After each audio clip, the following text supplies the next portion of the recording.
Boa noite a todos, que a graça do Senhor esteja conosco.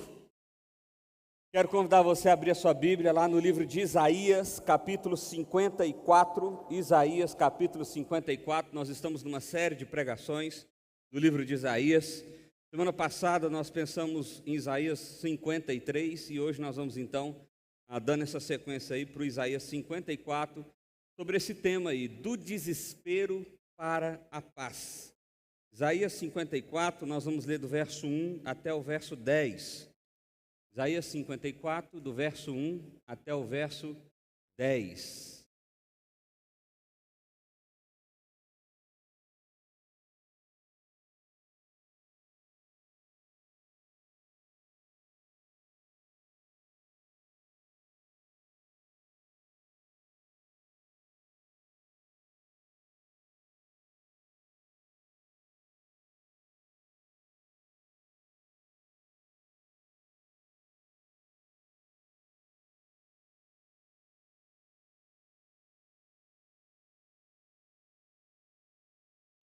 Isaías 54, do verso 1 até o verso 10, diz assim a palavra do Senhor. Cante, ó estéreo, você que não deu à luz, exulte e grite de alegria, você que nunca sentiu dores de parto, porque os filhos da mulher solitária são mais numerosos do que os filhos da casada, diz o Senhor. Alargue o espaço de sua tenda e aumente o toldo da sua habitação. Não o impeça. Alongue as cordas e firme bem as estacas, porque você se expandirá para a direita e para a esquerda, e a sua posteridade possuirá as nações e fará com que se povoem as cidades arrasadas. Não tenha medo, porque você não será envergonhada. Não tenha vergonha, porque você não sofrerá humilhação. Você se esquecerá da vergonha da sua mocidade e não mais se lembrará da desgraça da sua viuvez. Porque o seu Criador é o seu marido, Senhor dos exércitos é o seu nome, o Santo de Israel é o seu Redentor. Ele é chamado o Deus de toda a terra, porque o Senhor chamou você como se chama mulher abandonada e do espírito abatido, como se chama mulher da mocidade que havia sido repudiada, diz o seu Deus. Por um breve momento abandonei você, mas com grande misericórdia tornarei a acolhê-la. No ímpeto de indignação, escondi de você a minha face por um momento, mas com misericórdia eterna me compadeço de você, diz o Senhor, o seu Redentor. Porque isto é para mim como as águas de Noé. Como jurei que as águas de Noé não mais inundariam a terra, assim jurei que não mais ficaria irado com você, nem a repreenderia, mesmo que os montes se retirem e as colinas sejam removidas. A minha misericórdia não se afastará de você, a minha aliança de paz não será removida, diz o Senhor, que se compadece de você. Vamos orar? Pai, obrigado por essa noite linda e pelo privilégio que temos de adorar o Teu santo nome. Obrigado, Deus, porque o Senhor fala conosco através da Tua palavra. E o que nós pedimos nessa hora, Deus, é que o Senhor nos conduza em entendimento, em clareza, que o Senhor ilumine o nosso coração, ó Pai, para que nós possamos ser edificados pelas Tuas verdades, ó Pai. Que o Espírito do Senhor nos conduza, assim nós clamamos o Teu nome, em nome de Jesus. Amém. Irmãos, ontem eu estava com uma pessoa, um parente meu, um momento de confraternização, e essa pessoa me abraçava e dizia assim, que orgulho, um pastorzinho na família, que coisa linda, que coisa maravilhosa. Meu filho, eu quero que você me explique as verdades de Deus. Por que a gente tem tanto sofrimento no mundo? Por que essas coisas acontecem? Por que isso? Por que aquilo? Por que não sei o quê? E eu pensei que eu estava participando de algum programa de televisão que eu tinha respondido um monte de quiz. Mas o fato é que cada um de nós tem uma curiosidade acerca de Deus e acerca de por que as coisas não vão tão bem, muitas vezes. Por que tantas vezes o nosso coração acaba caindo naquilo que nós podemos chamar de desespero? A gente se sente perdido. Eu comecei a explicar para ele rapidamente, falei, tio, para você entender o que eu vou dizer, você precisa saber pelo menos uma coisa. nós precisamos entender quem é esse Deus. Deus é aquele que criou todas as coisas. Tudo Ele fez. E como resultado final da sua criação, Ele fez o homem e a mulher. E tudo que Ele criou, Ele deu para o homem e para a mulher desfrutar, cuidar, para eles terem aquilo como deles, para eles administrarem. E tudo que Deus fez era absolutamente perfeito. Mas para saber se esse homem, se essa mulher de fato queria se relacionar com Deus de maneira profunda e verdadeira, Deus estabeleceu uma prova, colocou uma árvore chamada árvore do conhecimento do bem e do mal no meio desta criação. E disse: olha, se vocês comerem do fruto dessa árvore, vocês então conhecerão a morte. E o fato é que Adão e Eva peregrinavam sobre a criação, mas eles estavam caminhando perto dessa árvore. Talvez não fosse a primeira vez, porque a Bíblia diz que uma certa serpente, que era tida como Satanás, aparece no meio dessa árvore e começa a conversar com Eva. Mas, vamos lá. Para que uma serpente converse com uma mulher, tudo bem que isso parece meio esquisito para nós, mas para que eu possa entender alguém de maneira audível, eu preciso estar numa distância próxima, não é isso? O fato é que Adão e Eva já estavam na árvore. Já estava lá. E como eu disse, provavelmente não era a primeira vez. De certo que no coração deles, eles já tinham feito alguns questionamentos. De certo que no coração deles, eles já tinham pensado o que seria essa tal de morte que Deus diz que é. Mas quando eles passam ali por perto, Satanás conversa com a mulher, ludibridia a mulher, e o homem que estava do lado, um baita de um pamonha, não fez absolutamente nada para defender aquela mulher. Pelo contrário, quando ela come do fruto, ele vai e come também. E aí eles conhecem a morte. E o que é essa morte, gente? Essa morte a gente pode classificar ela de 3 formas. A primeira morte que a gente pode chamar é a morte espiritual. Logo em seguida a essa atitude, Deus expulsou Adão e Eva da presença dele. E aí começa um grande problema no mundo, do qual nós temos como consequência até hoje. O homem foi criado para se relacionar com Deus. A Bíblia diz que todo fim de tarde Deus ia conversar com Adão. Deus que vinha conversar com Adão, não era o contrário. Deus tinha interesse em ter uma conversa, em ter um relacionamento, em ter uma aliança com Adão. Mas quando o homem escolhe esse caminho de morte, ele quebra essa aliança, ele se afasta de Deus, e ele vai viver a vida agora conforme as suas próprias pernas, longe de Deus. A morte espiritual é esse afastar-se de Deus, é não poder estar na presença de Deus. Mas aí nós temos um problema. Nós somos criados para nos relacionarmos com Deus, mas agora nós estamos impedidos de nos relacionarmos com Deus.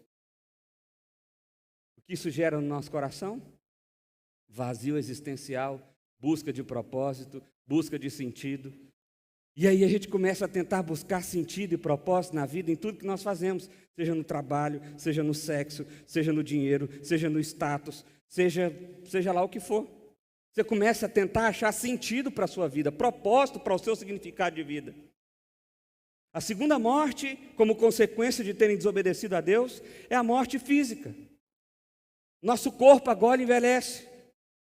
Nosso corpo agora vai perdendo forças. Nosso corpo está propício às doenças. Nós agora entramos no estágio de morte certa. Todo dia nós estamos morrendo um pouquinho mais. A única certeza que nós temos é que nós vamos morrer. A questão é tempo. Mas nós vamos morrer, porque o nosso corpo agora está pronto para isso, por causa do pecado.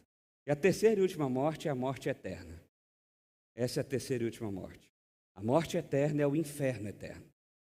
Como consequência agora, todo homem que nasce no pecado e por causa disso nasce condenado nesses 3 tipos de morte. Ele não se relaciona com Deus, por isso não entende seu sentido e propósito de vida. Ele está sujeito a uma morte física e por isso vai morrer em algum momento. Ele está condenado a uma morte eterna por causa do seu pecado. E por que eu estou fazendo essa introdução, dando o exemplo, que foi isso que eu expliquei para o meu tio? Porque a gente só vai entender o Evangelho se a gente entender primeiro esse pedaço. A gente só vai entender esse texto de Isaías 54 se primeiro a gente entender esse pedaço. Porque Deus amou um povo. Deus amou o homem e a mulher que Ele criou. Mas esse homem e essa mulher negou o amor de Deus. Preferiu caminhar pelas suas próprias pernas. Preferiu caminhar segundo os seus próprios desejos. Preferiu andar segundo a sua própria vontade, a parte de Deus. E é por isso que nós estamos no caos. É por isso que nós estamos num mundo cheio de caos. É por isso que há dor, é por isso que há sofrimento, é por isso que há doença, é por isso que há desespero na nossa alma. Porque nós criamos essa realidade. E nós continuamos a aprofundar essa realidade todas as vezes que nós decidimos caminhar à parte deste Criador.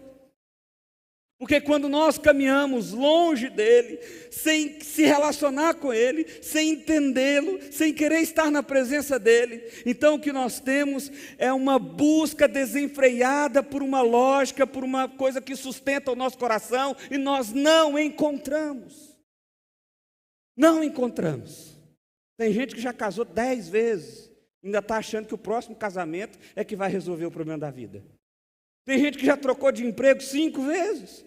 Tem gente que já trocou de cidade não sei quantas vezes. E sempre buscando uma nova coisa para se fazer, porque agora vai. Agora a minha vida vai ter paz. Agora eu vou encontrar significado. Agora a minha alma vai deixar de se lamentar. E o que acontece? Nada. O buraco só vai ficando mais fundo. Essa é a realidade do povo de Israel no contexto de Isaías. O povo de Israel foi separado por Deus, amado por Deus, colocado como uma grande nação nessa terra. Mas o povo se rebelou, o povo caminhou segundo o seu próprio desejo, o povo não quis ouvir a instrução do Senhor, não quis reconhecer o seu pecado, não quis reconhecer as suas mazelas. Eles achavam que eles eram bons o suficientes. Por causa disso, eles foram levados em cativos na Babilônia, como um povo escravo. Ali ficaram por 70 anos, e no contexto desse texto, era onde eles estavam. Isolados da sua nação, da sua pátria, da sua casa, achando que tinham perdido absolutamente tudo. E de repente, Isaías escreve um cântico, porque essa é uma sequência de cânticos. E esse cântico de 54, ele começa assim, Isaías 54. Cante, ó estéril, você que não deu à luz, exulte e grite de alegria, você que nunca sentiu dores de parto. Parece que Deus está sendo irônico com o povo. Porque você já perguntou para uma mulher que não pôde ter filhos e dizer o seguinte: cante, grite de alegria?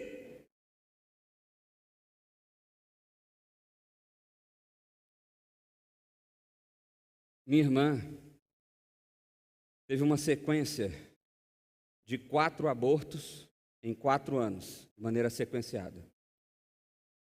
Eles tinham desistido de ter filho, ela e o esposo. Mas de repente não desistiram, aquilo não saiu do coração deles. E aí ela engravidou novamente. No coração, no meu coração, enquanto irmão, aquela coisa era tipo assim: gente, para quê? Passar por aquela dor de novo, aquele sofrimento de novo, vai ser a 5ª vez. Mas Deus é bom. E a gravidez foi evoluindo. E aqui aparecia uma crise e todo mundo já ficava tenso, vai ser agora. Mas de repente passou 2 meses, 3 meses, quando inteirou o 4º mês, já foi uma festa. Quando fez a morfológica, que é a tal do ultrassom mais complexo lá, meu Deus, está tudo certo, é uma festa. E sábado agora, sexta-feira agora, o Levi nasceu. E agora sim, há uma grande festa. O que Deus está fazendo aqui não é ser irônico. Porque olha o que ele diz, olha o que continua dizendo. Exulte de alegria, você que nunca sentiu dores de partos, porque os filhos da mulher solitária são mais numerosos do que os filhos da casada, diz o Senhor. Você vai ser mãe de mais filhos do que uma mulher casada. Ainda que você seja como uma mulher solitária, ainda que você seja como uma mulher sem marido, ainda que você seja como uma mulher abandonada, você, Israel, você, povo de Deus, você vai desfrutar da oportunidade de ter muitos e muitos e muitos filhos. Deus está renovando no coração desse povo o sonho, a alegria, o desejo de viver. Alargue o espaço de sua tenda, aumente o todo da sua habitação, não impeça, alongue as cordas e firme bem as estacas, porque você vai se expandir para a direita, para a esquerda, a sua posteridade, ou seja, a quantidade de pessoas, a sua descendência, possuirá nações, fará com que se povoem cidades arrasadas, vai ser grande demais. Vocês vão ser um grande povo. Vocês estão aí agora como um povo cativo, como um povo perdedor de uma guerra, como um povo que perdeu o seu lar, como um povo que perdeu a sua casa, como um povo que perdeu a esperança, como um povo que está em completo desespero. Mas há uma palavra de Deus: grite de alegria, anime-se, ainda que você se veja como uma mulher estéril. A palavra de Deus é: você terá muitos filhos. Você vai desfrutar da alegria de ver uma grande nação por toda a posteridade. Deus está dirigindo isso para a nação de Israel nesse contexto de cativos na Babilônia. Quando Deus está dizendo isso aqui, isso se aplica às nossas vidas para dizer o seguinte: olha, o dia de amanhã é um dia de esperança. O dia de amanhã está garantido para nós, pela mão poderosa do Senhor, que será um dia de alegria. Por isso, começa a gritar de alegria hoje, porque amanhã será um dia de alegria. Porque amanhã toda a desesperança será desfeita. Porque amanhã toda a porta que não se abre será aberta. Porque amanhã você vai poder ver a mão do Senhor estendida em favor de você, como o povo dele. Isso não é lindo? Isso é lindo demais. Deus está renovando a esperança daquele povo. Renovando. A palavra aqui para você é essa nesse momento. Renove a sua esperança. Onde foi que você se perdeu? Onde foi que você desistiu? Onde foi que você parou de caminhar? Onde foi que você parou de lutar? Onde foi que você desistiu de acordar? Eu queria dormir e só dormir. Porque para mim não tem mais jeito. Eu já tentei de tudo. Eu já fui em todos os lugares. Eu já bati em todas as portas. E eu não consigo ter esperança. É como se Deus estivesse dizendo assim agora: coisa boa. Porque agora, quem sabe, você começa a olhar para cima e não mais para o lado. Porque agora, quem sabe, você começa a depender mais de mim e menos de você. Porque agora você vai entender o que é gritar de alegria. É isso que Deus está falando aqui. É isso que Deus está falando para esse povo que está lá. Champlin, comentando esse texto, ele diz algo que eu achei muito interessante. Ele diz assim, ó: por causa dos seus pecados, Israel, a esposa de Javé, tinha sido abandonada. Era como uma mãe que perdeu os filhos e o marido. Jerusalém havia sido destruída pelos babilônios em 586 a.C. E toda a Judéia jazia em ruínas. Mas aqui uma mulher estéril foi convidada a cantar de alegria, porque haveria um casamento renovado, muitos filhos e um lugar espaçoso para habitar. A restauração de Israel estava a caminho, tal como a sua. Ela está a caminho. E aí o texto continua. Olha só, verso 4. Não tenha medo, porque você não será envergonhada. Não tenha vergonha, porque você não sofrerá humilhação. Você se esquecerá da vergonha da sua mocidade, não mais se lembrará da desgraça da sua viuvez, porque o seu Criador é o seu marido, Senhor dos Exércitos é o seu nome, o Santo de Israel é o seu Redentor, Ele é chamado Deus de toda a terra. Presta atenção no que Deus está dizendo aqui, porque às vezes nós olhamos para a nossa história, e essa poderia ser a percepção de Adão e Eva, por exemplo. Nós abandonamos ao Senhor, nós somos expulsos do paraíso, ou do jardim do Éden. Nós somos expulsos da presença do Senhor. Nós não temos mais relacionamento com Ele. Já pensou, gente? Adão batia um papo com Deus todo fim de tarde.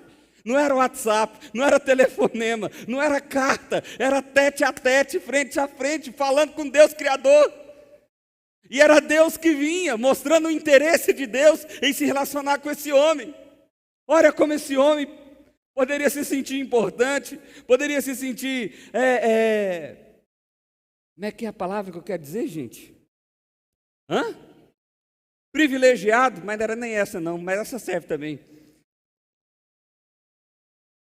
Valorizado, essa era a palavra que eu queria usar. Valorizado, em tempos, em dias que nós buscamos tanto isso. Tem gente que põe um trem no Instagram, se não tem o tanto de curtida que ele imaginou que tinha, já fica chateado, o dia dele já acabou. Não valoriza essas coisas mais não. Porque nós temos essa carência afetiva de algo que nos preencha. Mas só Deus pode fazer isso. E Adão rejeitou tudo isso. E você pensando, desgraçado do Adão. O desgraçado aqui não é ele não. Somos nós. E continuamos fazendo a mesma escolha que ele fez. Quando a gente peca, quando a gente rejeita a voz de Deus, quando a gente sabe que é para fazer, mas não faz. Quando a gente sabe que não é para fazer, mas faz.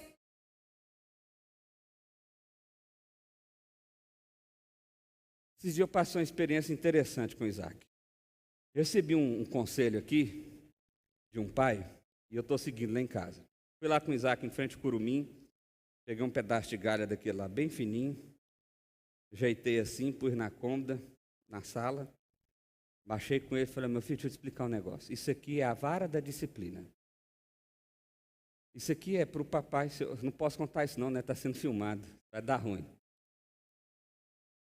Isso aqui, se você desobedecer, depois que o papai chamar sua atenção, depois que o papai colocar de castigo, se nada disso resolver, essa aqui é a último estágio.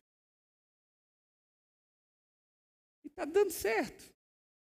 Tem hora que não obedece, não. Aí eu vou pôr de castigo, não adianta nada. Eu falo, então vou resolver de outro jeito. Eu vou arrumando lá para a sala. Não. E eu fico pensando, como é que pode 3 anos ser sem vergonha desse jeito? O pior não é isso. O pior é eu com 36 fazendo a mesma coisa com Deus. Esse é que é o pior. Esse é que é o pior. Esse é que é o pior, meu irmão. Porque a lei de Deus está exposta a nós de maneira muito clara. Eu não sei se pode ou se não pode, não sei o quê. 99% das coisas que nós devemos fazer ou não devemos fazer, nós sabemos o que fazer ou o que não fazer. 99%. Vou dar 1% de margem aí de dúvida sobre um tema ou outro assim, muito complexo. Mas 99% das nossas decisões, das nossas ações, das nossas atitudes, que nós fazemos, pecamos e erramos, nós o fazemos de forma consciente. E quando nós não fazemos o que é certo, nós também o fazemos de forma consciente. O que é isso? É como se você estivesse indo lá na árvore proibida e comendo do fruto. Toda vez que você peca, é isso que você está fazendo. Toda vez. Então para de culpar o Adão. Agora veja bem, talvez, você tenha um sentimento de que o seu pecado foi grande demais. Pastor, eu até entendo esse negócio de graça, essa coisa é linda, eu acho bonito, mas assim, para o meu caso eu não sei se dá. Porque assim, eu já matei algumas pessoas, eu já feri outras, eu já enganei milhares, eu já sei lá o quê. Deus vai usar aqui, porque a figura aqui é uma figura de casamento, de aliança. Ele está falando da noiva, que é a igreja, que é o povo de Deus, que somos eu e você, e do noivo, que é o próprio Deus. E aí ele está dizendo o seguinte: olha, noiva, não tenha medo, porque você não será envergonhada. Olha, noiva, não tenha vergonha, porque você não sofrerá humilhação. Por quê? Porque quando nós estamos com culpa no cartório, como é que a gente anda? Você morre de medo de alguém expor a sua falha, de alguém expor o seu problema. Você morre de medo de ser humilhado, você morre de medo de ser envergonhado publicamente. O que Deus está dizendo aqui é o seguinte: não tenha medo, não haverá vergonha, não haverá constrangimento. E por quê? Continua o texto: você se esquecerá da vergonha da sua mocidade e não se lembrará da desgraça da sua viuvez. Porque eu, enquanto o Senhor, já esqueci. Então esqueça também. Eu já perdoei. O que foi que você fez de errado? Está pagado, nem lembro. Não aconteceu. Seja no passado, seja no presente, ou seja lá para frente. Não tem problema. Porque o seu Criador é o seu marido. O seu marido não é qualquer um. O seu marido é aquele que criou todas as coisas. Ele é o Senhor dos exércitos, esse é o seu nome. Santo de Israel, ele é o seu Redentor. Ele é aquele que te redimiu. E olha aqui, nós acabamos de experimentar dessa redenção, literalmente. Quando nós nos assentamos à mesa, junto com Cristo, o que está sendo representado aqui é a plena comunhão que nós temos com Jesus. É a plena comunhão que nós temos com Jesus. Jesus não tem vergonha de nós. Pode sentar. Você faz parte da minha família. Pode você chegar junto comigo. Eu não tenho vergonha de você, não. Você já imaginou um negócio desse? Você imaginou? Vamos estender isso aqui para usar o mesmo contexto. Imagine um marido que tem uma esposa que já o traiu, sei nem quantas vezes, que o difama para todo mundo, que o engana o tempo inteiro. E aí o marido chega diante da mulher arrependida e diz assim: eu te perdoo. O que você faz? Você olha para essa cena, o que você faz? Esse cara é trouxa, hein? Meu Deus do céu, que cara... não é possível. Vai perdoar de novo? Não estou vendo isso não. É isso que Deus está fazendo com você, meu irmão. Você é essa mulher adúltera. Você é essa mulher que mente, que engana, que fala mal do seu Deus, do seu Criador. Você é essa mulher.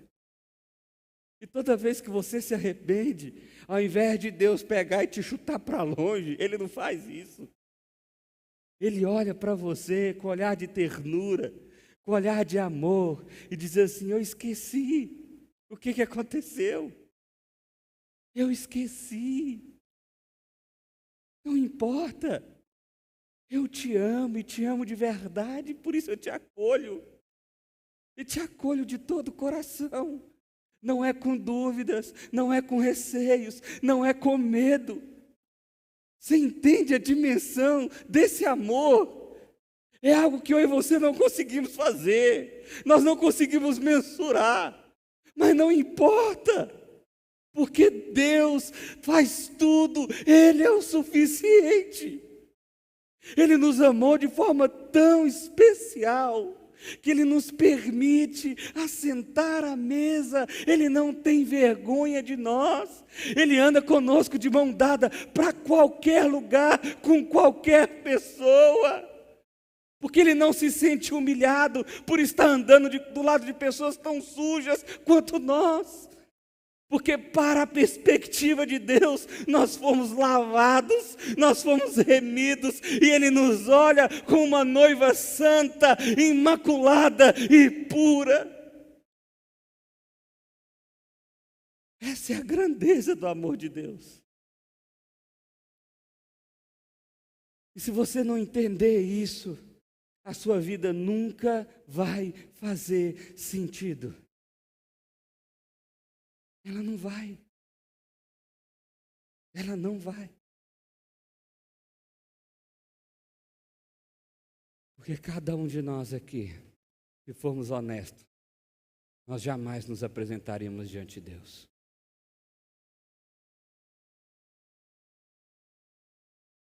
São 8h18. Suponhamos que às 9h Deus vai parar ali naquele pátio. E Ele quer bater um papo com cada um de nós. Quantos de nós sairíamos correndo? Quantos de nós teríamos medo?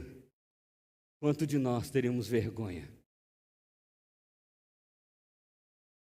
E de repente o que eu vejo é um Deus, um sorrisão largo, bração aberto, e dizendo assim: não, eu só quero te dar um abraço, só vim aqui para isso, vem cá, me abraça, deixa eu te abraçar bem forte, deixa eu te lembrar que eu te amo. Olha só o que diz o verso 6, porque o Senhor chamou você como se chama uma mulher abandonada e de espírito abatido, como se chama uma mulher da mocidade que só havia sido repudiada, diz o seu Deus. A imagem aqui, gente, é de uma mulher que ninguém queria casar.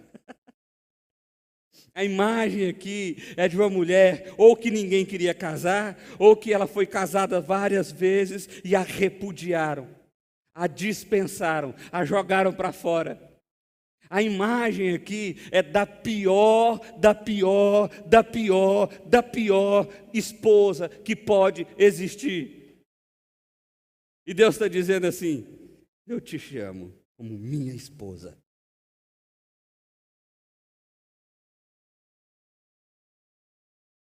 Agora pensa aqui comigo, você aí casado, que está doidinho para enfiar esse homem no quinto dos infernos, ou para mandar essa mulher sumir no mundo. Esse amor aqui não te constrange, não? Porque esse é o amor de Deus. Esse é o amor de Deus. Pastor, mas meu coração já foi calcificado, petrificado. Eu já não consigo mais olhar com compaixão, com misericórdia, com graça, porque essa mulher do meu lado é uma desgraçada. Estou usando desgraçada aqui porque o texto usa, tá? Então tá tudo certo, né? É sem graça mesmo, no sentido de sem a graça de Deus. Não um xingamento. Pastor, esse homem aqui, você não está entendendo que esse homem já me fez passar. Esse homem aqui. Eu queria que você olhasse para o amor de Deus por você. Você que é a mulher adúltera, mentirosa. Eu queria que o amor de Deus te constrangesse, quebrantasse seu coração, mexesse com você.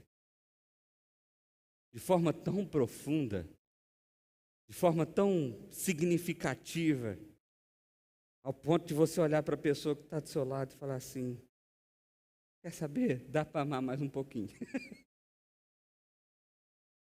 Mais um quilinho de sal eu aguento. Dá para continuar.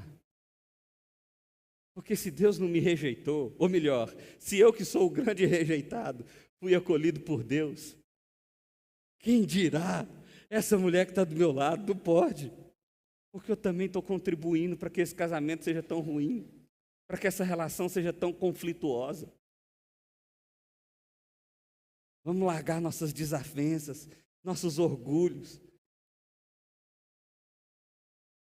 Vamos quebrantar o nosso coração e simplesmente abraçar. Abraçar um ao outro. Dizer: olha, eu não vou ser o que Deus é na sua vida, mas eu vou fazer de tudo para ser. Eu sei que eu não vou ser. Eu jamais vou ser o que Deus é na vida da minha esposa. Jamais. Eu sou falho. Eu sou ruim. Mas isso não vai me fazer desistir de querer ser. Porque eu persigo esse caminho de santidade. Então isso precisa quebrar seu coração. Isso precisa te humilhar. Isso precisa te constranger. Isso precisa mexer com você. Aí vem um texto aqui, em terceiro lugar, olha só. Por um breve momento, eu abandonei você. Deus está dizendo isso. Olha, de fato, teve um momento que você mentiu tanto, que você traiu tanto, que você enganou tanto, que eu abandonei. Eu deixei de dar a importância. Mas, eu gosto dessas preposições, mas, com grande misericórdia, tornei a acolhê-la. No ímpeto de indignação, diante da sua atitude ruim, diante do teu abandono, diante da tua ação pecaminosa, diante do teu coração mau, eu escondi de você a minha face por um momento. Eu emburrei. Eu falei, não vou olhar para essa miserável agora não. É Deus falando com o povo dele.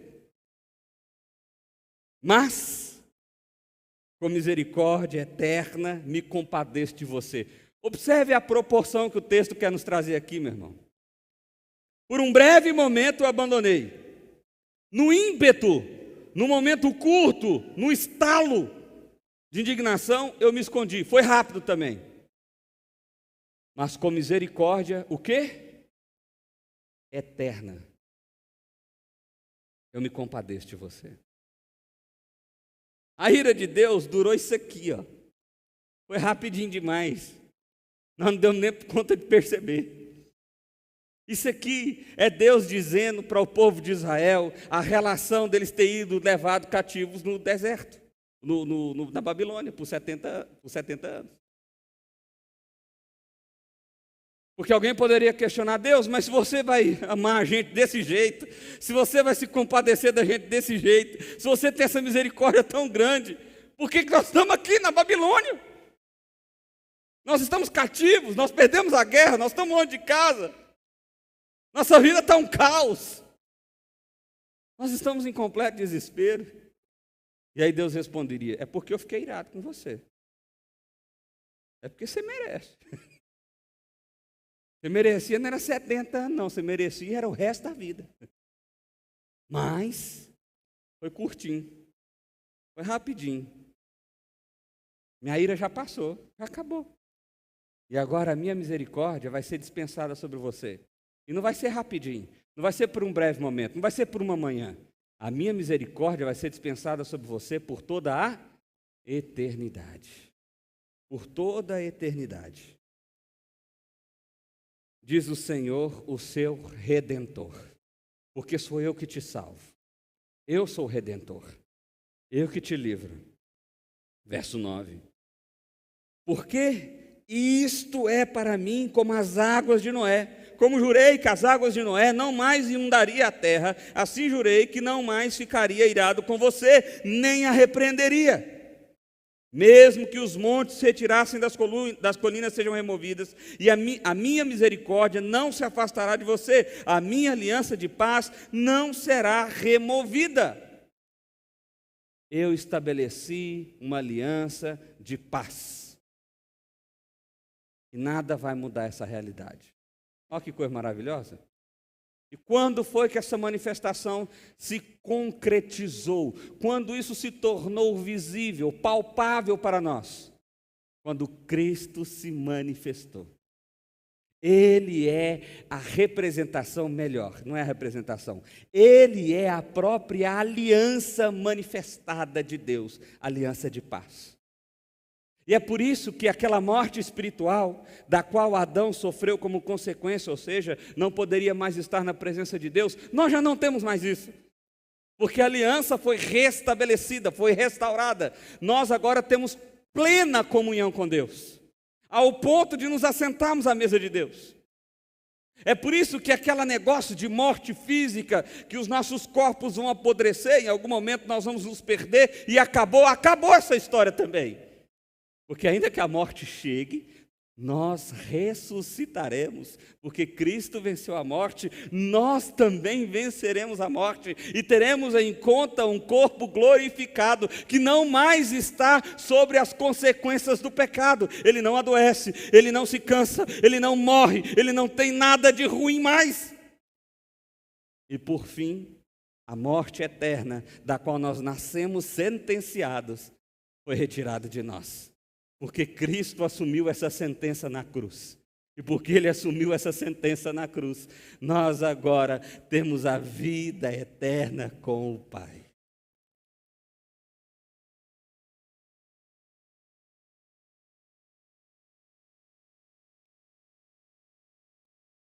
O que fazer? Algumas conclusões. Primeiro, Deus está nos chamando para uma festa. Vamos gritar de alegria. Só de ter recebido o convite, gente, já é motivo de alegria. Eu sei, a festa não chegou, a festa ainda não começou, mas nós já podemos começar a dançar. Nós já podemos começar a pôr o som alto. Nós já podemos começar a entregar a alegria. O desânimo não faz parte mais da nossa história. A desesperança não mais define quem nós somos. Porque nós somos lavados, remidos, restaurados. E o convite da festa já chegou. Ele já chegou. Ele já está em nossas mãos. Ele já é nosso.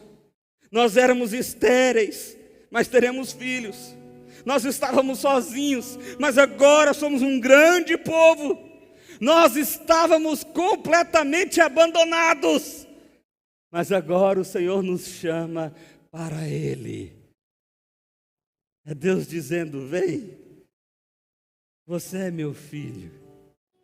E ainda que eu tenha mirado contigo por algo que você fez, eu me compadeço de você. A minha graça se renova mais uma vez. A minha misericórdia vai ser o que sustenta a nossa relação. E eu te prometo, eu não vou te abandonar mais. Eu não vou virar mais a face para você. Contigo eu estabeleço uma aliança eterna de paz. É isso que está escrito no nosso convite. É isso que está lá escrito. Nós precisamos ler esse trem todo dia de manhã. Deus não me abandonou. O desespero não é o que define quem eu sou. Segundo, não tenha medo nem do ontem, nem do amanhã. Por quê? Porque o Senhor se esqueceu do nosso passado. Ele nos perdoou de todas as nossas iniquidades e nos chamou para uma aliança de paz. Não apenas isso, Ele também nos garantiu um futuro glorioso. Meu irmão, isso precisa mudar a sua história. Isso precisa mudar a maneira com que você enxerga a vida. Isso precisa mudar a forma com que você se relaciona. Porque Deus não se lembra mais do seu passado. O seu passado, a sua dívida, a sua iniquidade foi paga por Jesus na cruz do Calvário. Ele tomou sobre si toda a sua sentença de morte. Morte espiritual, morte física, morte eterna. Deus te restaurou por completo através de Jesus. Ele resolveu completamente o seu passado. Mas não só isso, Ele te garantiu um futuro glorioso.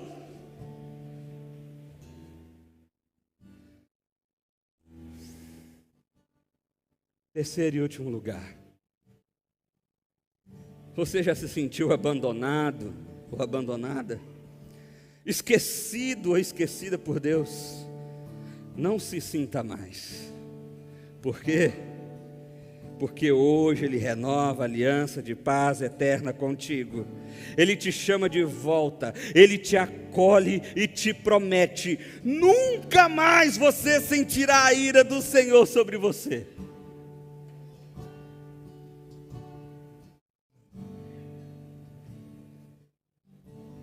Nunca mais. É paz. Paz. A ira do Senhor ainda vai ser derramada. A Bíblia fala sobre isso. Mas não sobre o povo dele. Não sobre aqueles que Deus acolheu, chamou, restaurou e renovou a aliança. A ira dele vai ser derramada sobre aqueles que não conseguiram ouvir a voz do Senhor, sobre aqueles que continuadamente, reiteradamente, rejeitaram o ensinamento do Senhor, sobre aqueles que acham que não precisa de salvação, não precisa de redenção, não precisa de restauração. Eu resolvo, eu tenho talento, eu tenho a força, eu tenho todo o dom possível para resolver a minha história. Esses orgulhosos, presunçosos, donos de si, esses não ouvirão a voz do Senhor, esses não serão chamados por eles, esses experimentarão da ira dele. Mas eu e você, povo de Deus, aqueles que alargaram os seus ouvidos para ouvir, que estenderam as suas mãos para obedecer, esses não, esses serão completamente restaurados diante de uma aliança de paz, e nunca, nunca, nunca experimentarão da ira do Senhor.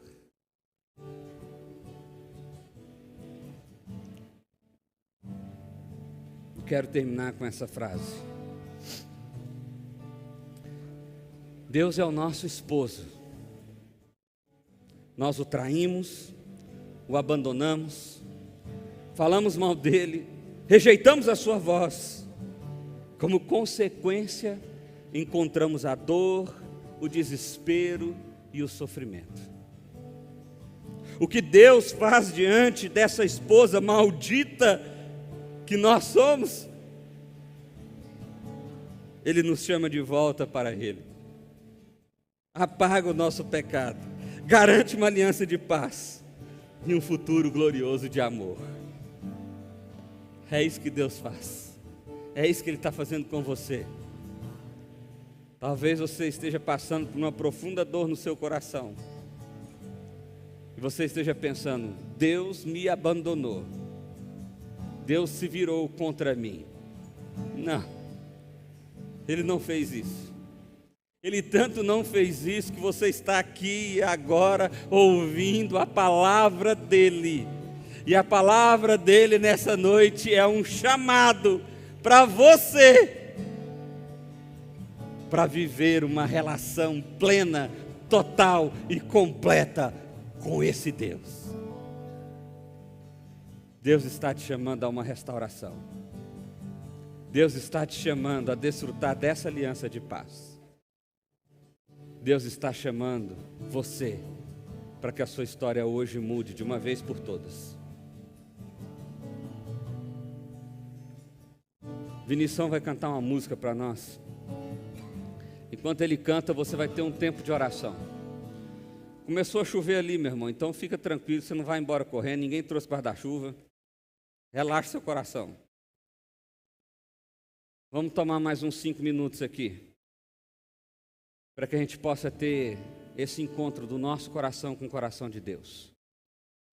Vamos tomar mais 5 minutos aqui, para que a gente possa colocar a nossa alma diante desse Deus nessa noite.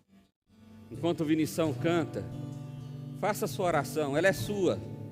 Eu não vou pedir para você levantar, ficar de pé, erguer sua mão, nada disso. O que eu vou pedir é para que você seja sincero naquilo que você vai falar diante de Deus nessa hora, só isso. Se a sua oração é uma oração de Deus, eu quero restaurar, faça essa oração. Deus, eu quero te conhecer de verdade agora, eu nunca tinha feito isso, mas agora eu quero. Deus, eu quero pedir perdão. Faça o que você tiver que fazer, meu irmão, é o que está no seu coração. Eu não quero direcionar seu coração, eu quero que você simplesmente rasgue o seu coração diante de Deus nessa hora. Vamos orar.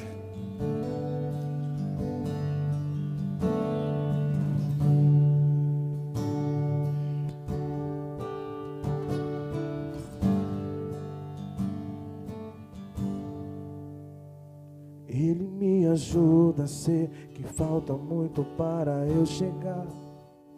Ele me ajuda quando faltam forças pro meu caminhar. Ele não desiste porque Ele não é homem pra mentir. e não se arrepende, pois não é filho do homem como eu. Ele me ajuda a ser quem falta muito para eu chegar. Ele me ajuda quando faltam forças pro meu caminhar. Ele não desiste porque ele não é homem pra mentir, e não se arrepende, me entende, além da vida aparente. Ele é o meu pastor e nada faltará.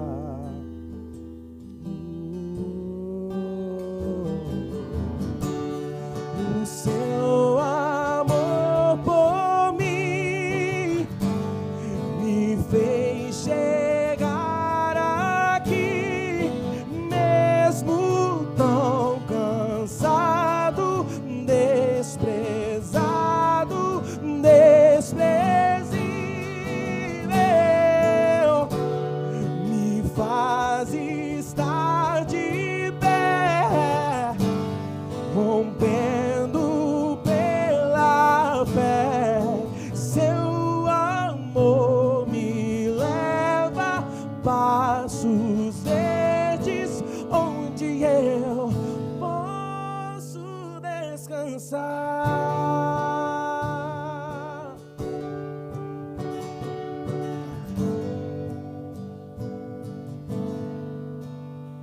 Ele me ajuda quando forças pro meu caminhar.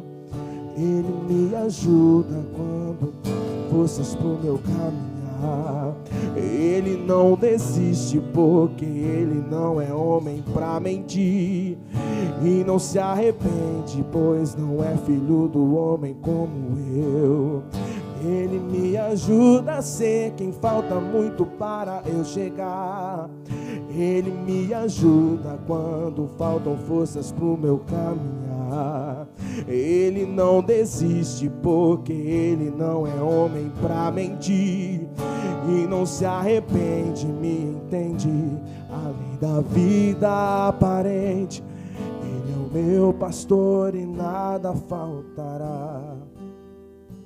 Ele é o meu pastor e nada faltará. Ele é o meu pastor e nada faltará. Ele é o meu pastor e nada faltará. O seu amor por mim me fez chegar aqui, mesmo tão cansado, desprezado, desprezível, me faz estar de pé, rompendo pela fé. Seu amor me lva passos verdes, onde eu posso descansar. O seu amor por mim me fez chegar aqui. Seu amor me leva passos verdes, onde eu posso descansar. Oh, oh, oh, oh. Posso descansar.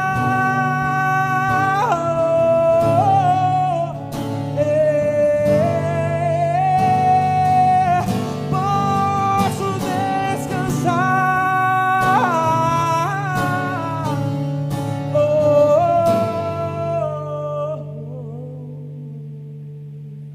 Glória a Deus.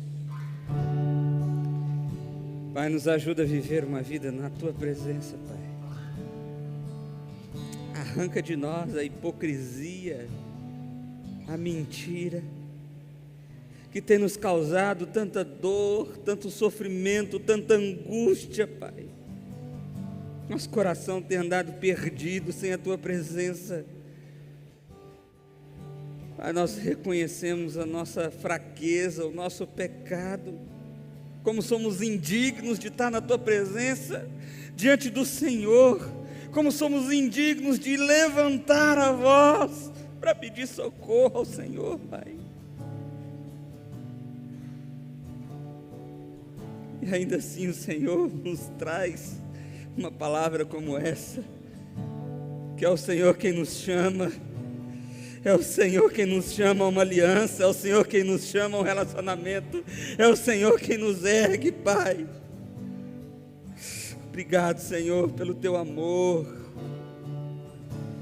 Nós nos rendemos à Tua presença, nós atendemos o Teu chamado, nós somos gratos ao Senhor, porque o Senhor lava a nossa alma, limpa as nossas feridas e nos restaura. Pai, que o Teu Espírito Santo ministre sobre o coração de cada um aqui nessa noite. Que o poder do Senhor, ó Pai, possa ser experimentado por cada um aqui, ó Deus. Porque corações serão transformados para a glória do Teu santo nome.